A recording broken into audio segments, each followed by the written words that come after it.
ሙታንሳ ማር ቅዱስ ሚካኤል አንድነት ገዳም ከአዲስ አበባ ተነስተን መዳረሻችንን በማዕከላዊ ጎንደር ዞን በምስራቅ በለሳ ወረዳ ቤተ ክህነት ስር በሚገኘው በሙታንሳ ማር ቅዱስ ሚካኤል አንድነት ገዳም አድርገናል። ይህ ገዳም በርካታ አባቶች መነኮሳትና እናቶች መነኮሳያት የሚገኙበት ገዳም ነው። የመልክዓ ምድር አቀማመጡ እጅግ የተለየ ነው። በበረሃማነት የተዋጠ ውሃን ለማግኘት የሚደረገው የእግር ጉዞ ሁሉንም የሚፈትን ሲሆን እንኳን ለሰው አራዊቶች ለመኖሪያነት የማይመርጡት ፈታኝ ቦታ ነው። እኛንም ይህንን ቦታ እንድናይ ግብዣውን ያቀረበልን የቁስቋም ማርያም መንፈሳዊ ማህበር ነው። ይህ ማህበር በኢትዮጵያ ኦርቶዶክስ ተዋሕዶ ቤተክርስቲያን በጠቅላይ ቤተ ክህነት የማህበራት ማደራጃ መምሪያ ስር ህጋዊ ፈቃድ ያለውና በገጠር በከተማ ለቤተክርስቲያን ሰፊ አገልግሎትና ድጋፍ የሚያደርግ ነው። ድጋፍ ከሚያደርግባቸው ቦታዎች መካከልም አንዱ ይህ ሙታንሳ ማር ቅዱስ ሚካኤል አንድነት ገዳም ነው። ገዳሙ ታላቅ ገዳምና በገቢረ ተአምራቱ ራሱን ለዓለም እየገለጠ ያለ ገዳም ነው።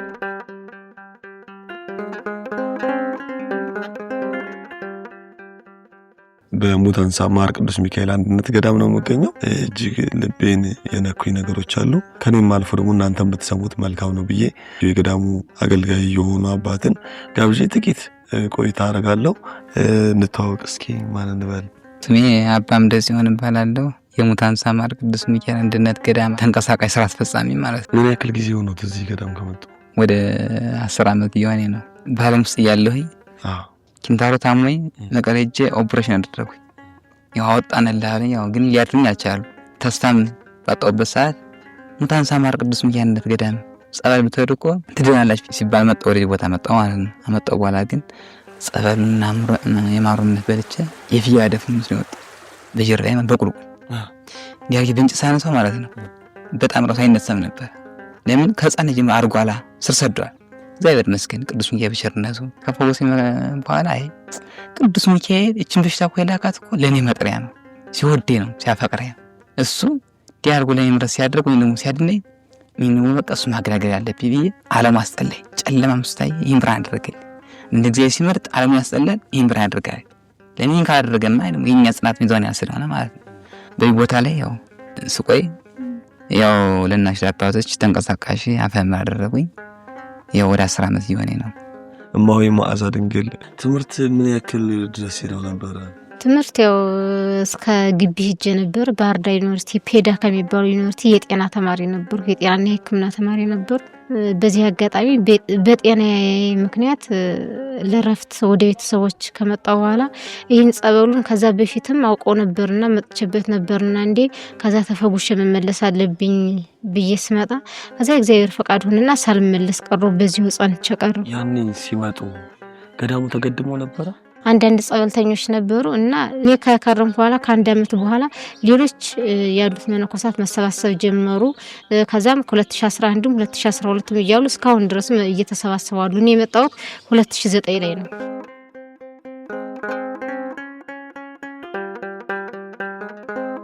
ገዳሙ ረጅም ጊዜ ቆይቷል። ምን ያክል ጊዜ ነው? ጸበል ከወጣ ወደ 17 ዓመቱ ነው። ገዳሙ ግን አዛን በፊት በዛጅርማ ሚካኤል ይባል ነበር። 2013 ጽላት መጥቶ 2014 መስከረም 29 ቀን ዛጅርማ የነበረው ሙታንሳ ማር ቅዱስ ሚካኤል አንድነት ገዳም ብለን ገዳም ሰየምን። ዛጅርማ ከሚለው ባንዴ እንዴት ሙታንሳ ልትሉት ቻላችሁ? አንዲት እናት የአካባቢ ተወላጅ ናት። ታማ ወደ ሐኪም ቤት ሄደች። አዛዳ ሞተች። ሰዎች እየተላቀሱ በቃል ይዘዋት መጡ። ቅዱስ ሚካኤል የወል ባለቤት እኮ ነህ፣ የማዳም ባለቤት እኮ ነህ። ያንን እንዲያደርጉ ያደረጋቸው እንግዲህ አምላክ ነው። እንግዲህ መንፈስ ቅዱስ እየቀሰቀሳቸው ነው። ያንን ጸበል አምጥቶ ርሰውን አስከሬን ሲረጫት ሰሌኗ ተንቀሳቀሰ። ዛም በፊት የነበራቸው ልቅሶ ያዘን ነበር። ዛ ስትነሳላችሁ ደግሞ የደስታ ልቅሶ ለቅሶ በተመስጦ ማለት ነው። ዛጀርማ ሚካኤል የነበረው ሙታንሳ አለት ሰየመ። ማርስ ምናልባት ትርጉም ይኖረው ሚካኤልም ራሱ ማር ነው። እውነት። ዛን ተጨማሪ ደግሞ ማር የተባለው ደግሞ ብልባላ ጊዮርጊስ ላይ ማር እምነት አለ። የማር እምነት የሚቆረጠውም ከዋሻው ላይ ነው። ይህም ደግሞ መቼ እንደተቀመጠ 1000 ዓመት ይኖር 100 ዓመት ይኖር 50 ዓመት ይኖር መቼ እንደተቀመጠ የዚህ ምስጢር የሚያውቁ የለም። ድሮ ዋሻውን የወታደር መዋጊያ ነበር፣ የወታደር ሽሽግ ነበር፣ ጸበል ሳይኖር ማለት ነው። እግዚአብሔር ወደና ፈቅዶ ጸበል ሲያወጣው ማር ማዳውዛ ላይ ምን ሲባል ነበረ? ሙታንሳ ማር ቅዱስ ሚካኤል፣ ሙታንሳ ማር ቅዱስ ሚካኤል የማር እምነት ስላለበት ማለት ነው። እንዳንቆርጠው ምስል አልተሰራለም ነበር። 2015 ላይ ለአንድ አባት በራእይ ታየና የማረ ጊዜ ደርሷል፣ መቆረጫው ቆረጥልኝ ማርያም ቆረጥልኝ ጉላ አበራበት ነው ዓለምን ልፈውስበት ነው እንዲህ ልቁስ ቦታ የማስተዋወቁ በማር ነው ብሎ ቅዱስ ሚካኤል ለአንድ አባት በረታይ እንዴት ሊቆረጥ ነው ስን ደግሞ ያስቀመጥ የሚቆርጡትን የመስሪያ የሚሰሩትን ሰዎች አዘጋጅቻለዋል። ደወሉልኝ ከተማ እያለሁ አጋጣሚ ጎንደር ነበር።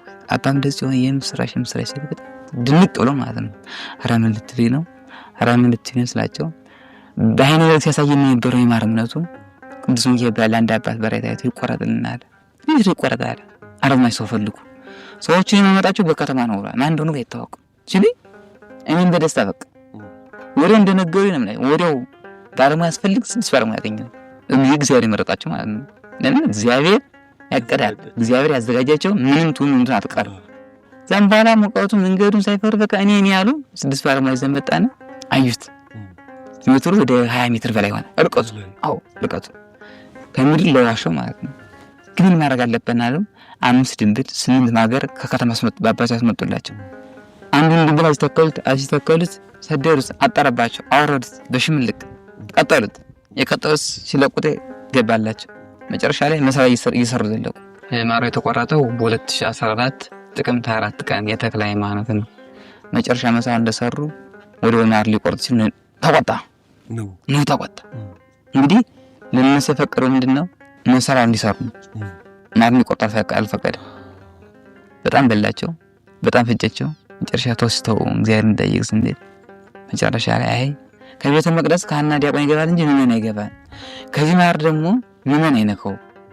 በስውር በመላይ ሲታጠን ሲመሰጠር የኖረው ሚስጥር ስለሆነ ብቻና ብቻ መለኮሳት ይቆረጥልኝ ብሎ ደለነኝ። እኛ ብንዘድቅ እንኳን ሊበላና ስፍራውን ለቆ ሰጠን። እኛ 40 ሊትር ማር ቆረጥ ነበር። አዛን ጀምሮ እውርና አብርቷል፣ ኪንታስማ አውጥቷል፣ ጎባጣማ ቀንቷል። እንግዲህ ከብዙዎች ትንሾችን ብንጠቃቅሳችሁ የተደረገላቸው ማለት ነው። ታንት እናት ባህር ዳር ላይ እጢ ይባላል፣ ኪንታሮት ይባላል። ነገር ግን ለብዙ ዓመታት ታመት ነው ነበር። ማሩን አንጣሌ ላይ ይዳታ እንደበላች ምጥንኩን ያለች መጨረሻ ላይ ወያሌ 3 ኪሎ ነው በቁልቁል ያወጣለ እስከነስር ስር ነው ማለት ነው። ዛሬም ምስክርና እየሰጠ ይገኛለች። ብዙዎችን ፈውዛል። እዚህ ከመጡ ምን ያክል ጊዜ ሆኖት? 3 ወር ሆነኝ ነው። እንዴት ነው ጸበል የተከታተሉ ነው? ጸበሉ ሸጋ ነው። 2 እንኩሽ ወጥቶልኛል። ምን ማለት ነው? እንኩሽ ማለት ከወድ ውስጥ የሚወጣ ማለት ነው። እግዚአብሔር ይመስገን። ቤተሰብ እዛ ቤት ልጆች ጥለው ነው የመጡት ወደዚህ? ልጆቻቸው ነው የመጡት እንዳለ እስከነ ቤተሰብ። አንዲት ልጅ ከተወለ 4 ዓመቷ ነው አፋ ይናገርም ነበረ። ማሩን ካሜራ ካላክነላት ማሩን እንደበላች እናቴ አለች። ደውላናይቱ በተመስጦ እያለቀሰች መስክራለች። ከዛ ጀምሮ ሙታንሳ ማር ቅዱስ ሚካኤል ገዳም ብሎ ተሰየመለት ማለት ብዙ ማናበዛው። እንዴት ነው የኖሯችሁ ስርዓት? እንዴት እናቶች ወደ 70 በላይ ሆነዋል፣ አባቶች ወደ 40 በላይ ሆነዋል። አጠቃላይ ወደ 100 በላይ ተጣግተዋል። የቁጥራቸው እንትን እየጨመረ መጥቷል።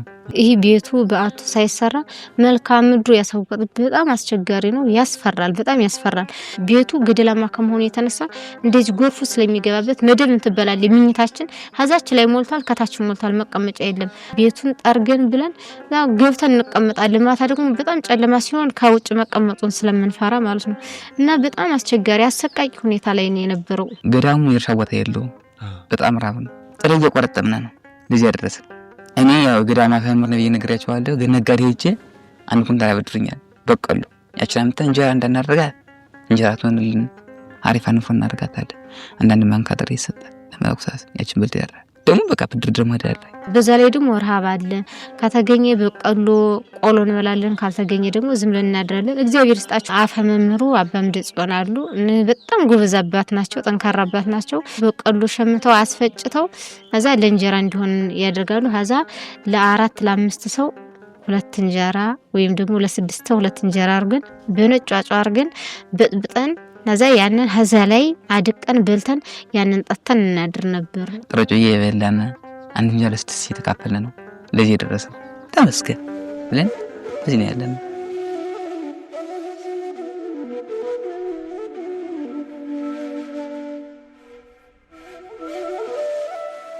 እና በጣም አስቸጋሪ ነበር። የሚለበስም ልብስም ደግሞ የለንም ነበርና አልባሳት መቀየሪያ ዝናብ ሲዘን ያው ራሱ ካልደረቀ ምን መቀየሪያ ስለሌለ እንደዛው እንዳሉ ከሰውነታችን ጋር እንደተጣበቀ ዝም የምናንቀጣቀጥ ነበር። በጣም አስቸጋሪ ነው። ትንሽ ፈትን ነበር ማለት ቦታው የእግዚአብሔር ፈቃዱ ነው። ሁላችንም እንደዚህ አጸናን እንጂ በጣም አስቸጋሪ ጊዜ ላይ ነው የነበርነው። በቅድሚያ አባቶች የእናቶች ገዳም ይሰራልን ብላችሁ እንደነበረ ሰምቻለሁ። እንደው ስለሱ ነገር እስኪ አብራሩልኝ። እንዴት ነበር? ያው እንግዲህ እንደምታዩት እናሽ ባትም ራሱ እንደዚህ ያለ ባት ነበር የነበሩ። ወንድ ነው፣ ሁሉም ነገር ይቋቋማል። ፀሐዩንም፣ ሐሩሩንም፣ ዝናቡንም ሙቀቱን ይቋቋማል። እነሱ አስቀድመን ባት ተሰርቶላቸዋል የእናቶች ማለት ነው። ዛሬ ላይ ግን ፈቃድ እግዚአብሔር ሲሆን እናንተ የቤተክርስቲያን ልጆች በውስጥም በውጭም የምትገኙ የሚገኙ ሁሉ አምስት የሌላቸው እንኳን ማለት ነው ከኛ ይልቅ እነሱ ይብሳሉ ብለው ባለማው ያሉ እንኳን ለኛ ተንገብገውል እንደዚህ ሲሰጡን፣ ዛሬ ላይ ግን እንደምታዩት ይሄ በጣም የሚያምር ባት ተሰራ። ብዙ ላንኖርበትም እንችላለን። እኛውን ተግተን የምንሰራው ምን ለፋው እንደዚህ እናንተንም ስጡ ልጃችሁን ዘርጉልን የምንለው የኛን ችግር ስላየ ነው።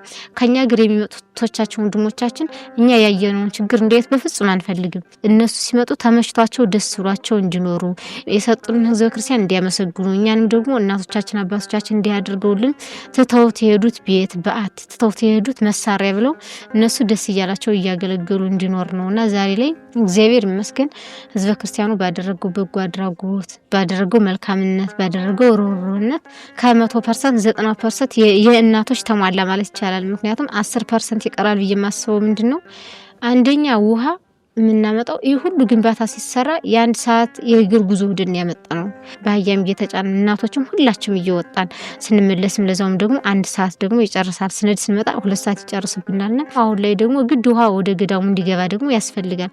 ውሃ ከሌለ ማንኛውም መሰረታዊ ፍላጎቶች ሊሟሉ አይችሉም። ሌላው ደግሞ ምንድናለ የኤሌክትሪክ ማሽኖች አሉ።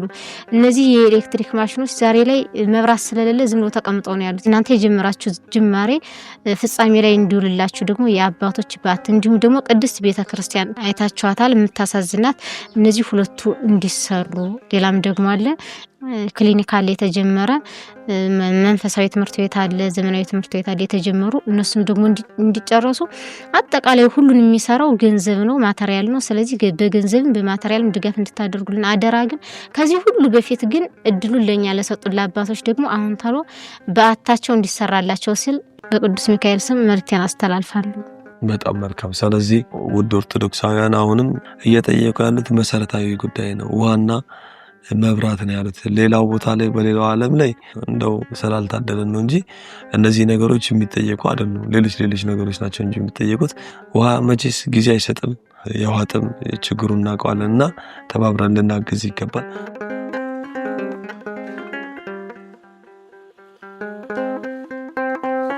የተወዳችሁ ቤተሰቦቻችን እንግዲህ አሁን ደግሞ የምንገኘው የእናቶች ገዳም ወይም የሴቶች ገዳም ውስጥ እናንተ ከምታደርጉላቸው በጎ ነገር ወይም እርዳታ ቀንሰው እንደው በምንችለው ነገር ገዳሙን ንዋየ ቅድሳት እየሰራን መደገፍ አለብን በማለት አስበው ይህንን የሽመና እና የስፌት ድርጅት እዛው ገዳሙ ውስጥ እናንተ በሰራችሁላቸው ቤት ላይ የሰሩ ነው። እማሆይ መዓዛ ድንግል ዋና ኃላፊ ናቸው። የሚሰሩትንም እየተሰራ ያለውንም ነገር ያስጎበኙናል ማለት ነው። ይሄ የእናቶች የእደ ጥበብ ወይም ደግሞ የእጅ ስራ ውጤት ማምረቻ ክፍል ነው። ይሄ ጥበብ ነው፣ የነጠላ ጥበብ ነው። የሀበሻ ቀሚሶች እነዚህ ጨንገሮች ይሄን ጥበቡን ለመስራት የሚያገለግሉ ናቸው። ባለ 4 መርገጫ ፎጣ ይባላል። ይሄ ደግሞ የተለየ ነው ከነዚህ። ይሄ ደግሞ ለበዓል መዋያ ለማፈሪያ ወይም ደግሞ ለስጦታ የሚሰጡ ትላልቅ ጋቢዎችን የሚሰራበት ሽመና ነው። ደግሞ ነጠላ ማሽን ይባላል። ነጠላ ማሽን ማለት ኮፍያዎችን፣ ሹራቦችን፣ ዳንቴሎችን፣ የአልጋ ልብሶችን የሚሰራ ነው። ይህን ኮፍያ የሚሰራው ይህ ማሽን ነው ማለት ነው።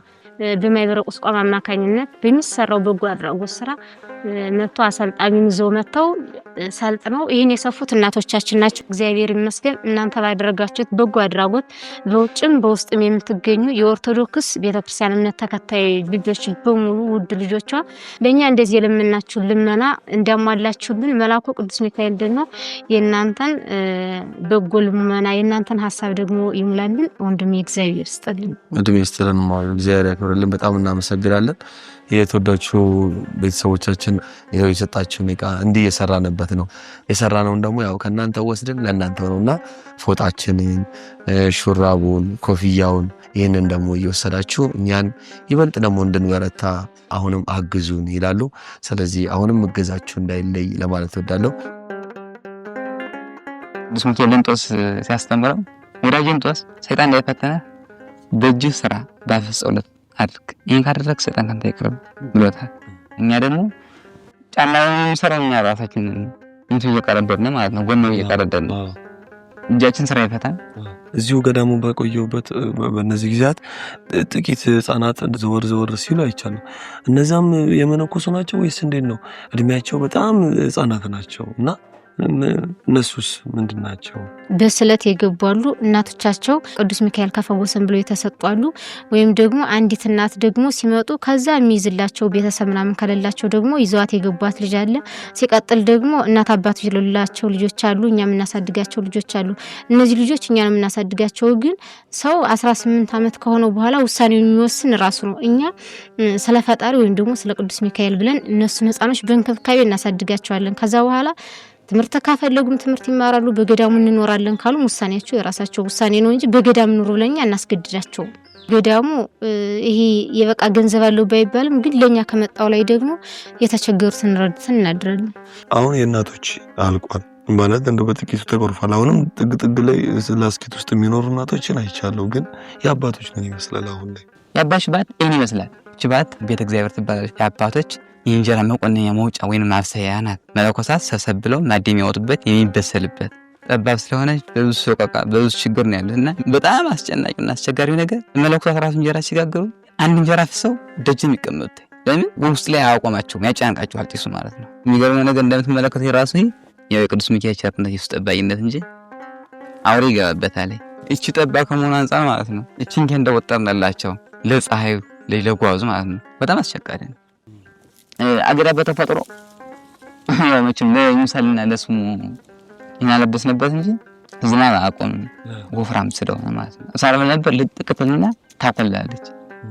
ሲቀጥል ደግሞ በቦታ ላይ እንጨት ውድነት ስላለ ይሄን የመዘዝ ነው እንጨት እንጠቀሙ ሾም እናከላበት ማለት ነው። ወጥ እንሰራለን። ለምን እንጨት የለም? የሚገርመው ነገር እንጨትንም እንላቸው ጠዋት አንድ አባት መጥረቢያውን ይዞ 17 13 ነው የሚመለስ። ያንን የሚመጣው ጭራሮ ነው፣ በጣም የደቀቀ ነው። ከአንድ ባታችን የሚኖሩት እንግዲህ 6 አባቶች ናቸው። እዚች ውስጥ አስፈንዱስ ማለት ነው። አንዱ ተቀምጦ አንዱ ተኝቶ በተራ የሚተኙት እዛ በላይ በዚህ ጎርፍ ይገባል። ኢነ መለለ መከራ የተጸቀየ ያለ መከራ ጸቀየ ይባላልና አንድ መለውስ መከራውን ተቋቁሞ ሲያልፍ ነው እግዚአብሔር ሊያስደስትና ወይም ደግሞ በነሱ እጅጉን ትልቅ ዋጋ ያገኝ እንጂ ሀገራዊ መካከል እንደዚህ አንድ አባት ወደ ኪዳን ላይ ተነስቼ አባ አንድ ኪዳን ስትገቡ ወደ ክርስቲያን ስትገቡ ቀስቁስ ይውሩ ሌሊት ነው አንቆፍቁፌ ቤቱን ስከፍት በእንዛት በጣም ከባድ ነው ይዘን ነበር። ብዙ ጎርፍ ይሄዳል። እሱ ተኝቶ በራሱ ጎርፍ ይሄዳል። ምን ይያል አባ እንዴት እንቀፍጥላችሁ ነው ወይስ እያያችን ዝም ያላችሁት? ጉር ምንድን ነው እየደባችሁ ነው እንዴት ዝም አላችሁላችሁ? አባ ነገም አፈር ነኝ ነገም እኮ ስሞትም እኮ አፈር ነኝ ዝናብ ይሄድብኛል። ነገር ዛሬ ይሄን ካልተቋቋሙት እኮ ያው የምንመታችስ ምንድን ነው ሲለኝ እኔ ለራሴ ራሱ አለቀስኩ። አምላክ እግዚአብሔር ለሁሉም ጊዜ አለው ብዬ አንድ ታሪክ እሱን አይቻለሁ። እና የአባሽባት አስፈልገና ለእናንተ ተዘረጋው እጃቸው ለኛም እንዳይታጠር በልፋት ግን በሸክም ያለውና ለደረጃ ነው ያለው። የተወዳችሁ ተመልካቾቻችን እንደው በዚህ አጋጣሚ ለማሳየት በዚህ በጀርባችን ሆነን ያየነው እናንተ የሰራችሁላቸውን ማረፊያ ቤት ነው ወይም በዓታቸው ነው። እነሱ ግን እስካሁን አልገቡበትም። ለምንድን ነው ያልገባችሁበት? ግቡ ተብለን ሁሉ ነገር ተሟልቶልናል። ነገር ግን አሁን እኛ ብንገባ የመነኮሳት ባት እስከሆነ ድረስ በዛ በበሩ ነው ቁማችሁ በእይታ የምታዩት እንጂ እንዲህ ከባታችን መግባታችሁም። ስለዚህ እንዲህ የለፋችሁት እንዲህ የሰራችሁትን ባት ደግሞ ለሚመጡት ተመልካቾቻችን ለሚመጡት እኛም ብሎ ለሚመጡት ላደረጉት በጎ አድራጎት ደግሞ ከውስጥ ገብተው እነሱም አይተውት ደስ ብለው እንዲያርፉበት ከሚል አንጻር የተነሳ እኛ እንቆይ እንግዶቻችን እስከሚመጡ ድረስ በደንብ ብዙ እንግዶቻችን መጥተው አይተውትም ደስ እንዲላቸው ከሚል አንጻር ሳንገባ ቀርተናል። ድሮ ላይ በጣም ብዙ ድካም ነበር። ዛሬ ላይ ግን እናንተ በሰራችሁት በተሰራው መልካም ስራ እኛ ደስ እያልን ስለሆነ ብርዱን ፀሐዩ ምንም አይሰማንም። በዓቱ ተሰራላቸው እንላለን እንጂ አሁን የተሰራው የእንግዳ ማረፊያ ነው። የእንግዳ ማረፊያ ማለት እንደው የጸበልተኛ እንደማለት ነው። እኛም እኮ ጸበል ሳንጠመቅ አንሄድም ከዚህ ደብር መተንና እንግዶችም ሆነን ብንመጣ ጸበል ተጠምቀን ነው የምንሄደውና የጸበልተኛ ወይም የእንግዳ ማረፊያውም እንደው ታሳቢ ተደርጎ እነሱን ሙሉ ለሙሉ ወደ በዓታቸው ለማስገባት ያብቃን ለማለት ወዳለሁ። እኛም ደግሞ መተን ዳግም በምስጋና እንደዚህ እናቶች እንዳመሰገኑት ሁሉ እናቶች እንደተደሰቱ ሁሉ የአባቶችን ደስታ ለእናንተ ለማካፈል ያብቃን። ምናልባት የሚያስተላልፉት መልእክት ነው? ያው ምዕመናን በውጭም በውስጥም ያላችሁ እግዚአብሔር የመረጣችሁ እግዚአብሔር በጎ ስራ ወይም ደግሞ መልካም ስራ እንድታርጉ የፈቀደላችሁ እናሽ ባት እንዳሰራችሁ እኛም ባት እንዲሰራለን ብን ልታግዙልን ብለን እናሳስባለን። እርግጠኛ ነኝ የኢትዮጵያ ኦርቶዶክስ ተዋሕዶ ቤተክርስቲያን እንኳን ገዳማት ተቸገሩ ተብሎ የሚረዳዳ የሚያስብ የሚደግፍ ነው። የሚታይ ነገር ስለሆነ ያቀረብንላችሁ እርዳታችሁ ልገሳችሁ ያስፈልጋል። ስለዚህ አነሰች በዛ ሳትሉ ለዚህ ገዳም እርዳታችሁ እንድታደርጉ እኛም በትህትና በፍቅር እንጠይቃለን። ስለነበረን ጊዜ ሁሉ የአምላካችን የእግዚአብሔር ስም የተመሰገነ ይሁን። እማሆይ መዓዛ ድንግል እጅግ በጣም አመሰግናለሁ። እድሜ ይስጥልኝ፣ እግዚአብሔር ያክብርልኝ እናታችን።